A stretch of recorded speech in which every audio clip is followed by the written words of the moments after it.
Hey everyone! In this video, I'll show you how to use your Wise digital card in store. First, open the Wise app. Once you're on the home screen, tap Card at the bottom. Next, choose your digital card. Tap on your digital card, then tap Add to Apple Wallet if you're on iPhone, or Add to Google Pay on Android. Confirm and add it. Make sure it's the correct card, then tap Next, agree, and wait for the confirmation. You can set it as your default card if you want, or skip that. Use it in store. Now just double click your side button or unlock your phone.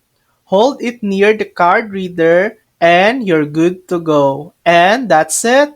That's how to use your Wise digital card in store.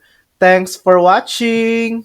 If this video helped you, please like and subscribe for more helpful tutorials.